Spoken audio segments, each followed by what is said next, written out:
TV ప్రేక్షకులకి స్వాగతం. నేడు మనిషి ఎంతో ఎత్తుకు ఎదుగుతున్నాడు. కంప్యూటర్లు, సెల్ ఫోన్లు, ఇంకా శాటిలైట్లు, రకరకాల వినియోగదారుడు వినియోగిస్తున్నాడు. దీంట్లో భాగంగా ఒక వ్యక్తి ఓ ఉన్మాదుడు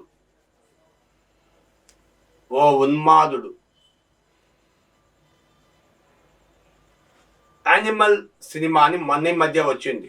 ఆ సినిమాలో హీరోయిన్ రేష్మిక.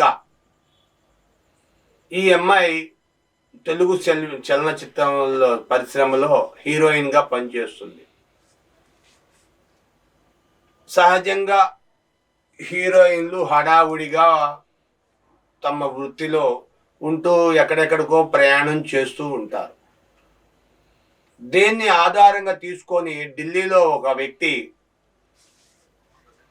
అఫ్కోర్స్ ఫేస్బుక్లో ఎప్పటి నుండో వస్తున్నాయి, వాడి అమ్మాయి ఫేస్కి ఈ అమ్మాయి ఫేసు, లేకపోతే ఇంకో అబ్బాయి ఫేస్కి ఇంకో అబ్బాయి ఫేసు, ఇలాగా పెడుతూ మారుస్తూ ఉన్నారు. ఇదంతా పెద్దగా ఎవరు పట్టించుకోవాలి. కానీ ఈ అబ్బాయి అసభ్యంగా అర్ధనగ్నంగా ఉన్న ఒక అమ్మాయి వీడియోకి ఈ అమ్మాయి రేష్మిక తలకాయని తీసుకెళ్ళి అంటించాడు, సెట్ చేశాడు. రేష్మిక, ఇది నా ఫోటో కాదు, నేను ఇంత అర్ధనగ్నమైన వస్త్రాలు నేను ధరించలేదు, నేను ఆ ప్రాంతంలో నేను తిరగలేదు, అది నాది కాదు అని కేసు పెట్టింది రేష్మిక. ఆ కుర్రవాడు, ఆ యువకుడు దరిదాపుగా 2 మాసాలుగా ఎటో మాయమైపోయాడు.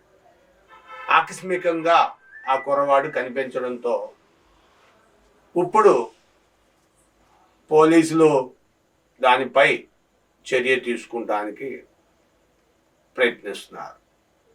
నీకు తెలుసో లేదో నాకు తెలియదు, ఒక వ్యక్తి లేని వ్యక్తిని ఉన్నట్టుగా చిత్రీకరించడం అనేది చాలా నేరం. ఒక రూపాయిని లేదా ఒక నువ్వు గింజని భూతద్దంలో చూసామనుకోండి, ఎంత ఉంటుంది? నువ్వు గింజ ఎంత ఉంటుంది? చాలా చిన్నది, కంటికి కనబడే విధానంగా ఉంటుంది.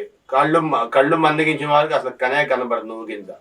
అలాంటి దాన్ని వరల్డ్ మ్యాప్ ఆర్ట్ వేస్తున్నట్టుగా చాలా పెద్దదానిలాగా, అరిచేయి కంట పెద్దదానిలాగా భూతద్దంలో మ్యాగ్నిఫైడ్ గ్లాసెస్లో కనిపిస్తుంది.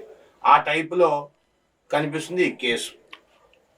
ఎన్ని కేసులు పెట్టారంటే ఆ యువకుడి పైన అసలు ఎవరు ఊహించరు. దరిదాపుగా 7 నుండి 8 కేసులు పెట్టారు. ఇది ఎంతవరకు కరెక్టు?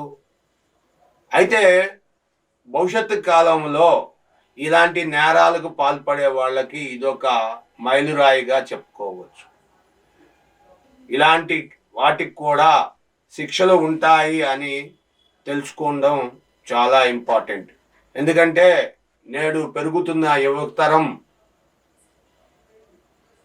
పిచ్చి చేష్టలు, పిచ్చి పోకళ్ళకి, వీడేమో అగ్గిపుల్లలాగా ఉంటాడు, మైకేల్ టైసన్ తలకాయ తీసుకొచ్చి వాడి ఫోటో కంటిస్తాడు. అమ్మాయిలు ఆ ఫేస్బుక్లో చూసి, అబ్బా ఎంత హ్యాండ్సమ్గా ఉన్నాడు, ఎంత లావుగా ఉన్నాడు, వీడి ఫేస్ తీసుకెళ్ళి న్యాచురల్గా వీడు సన్నగా ఉంటాడు, వీడేమో అంత లావు క్యాండిడేట్ బాక్సరో ఫైటర్కో తీసుకొచ్చి వాడి ఫేస్ తీసుకొని తగిలిస్తాడు. వీళ్ళిద్దరూ ఒక ఆకస్మికంగా ఒక సందర్భంలో కలిశారనుకోండి, ఎదురు బదురు, ఇప్పుడు ఫేస్బుక్లోనే పెళ్ళిళ్ళు అయిపోతున్నాయి, యూట్యూబుల్లోనే వివాహాలు జరిగిపోతున్నాయి. ఇవన్నిటి కారణంగా ఎందరో మంది, మొన్న సానియా మీర్జా కూడా తన భర్తని విడాకులు తీసుకుంది.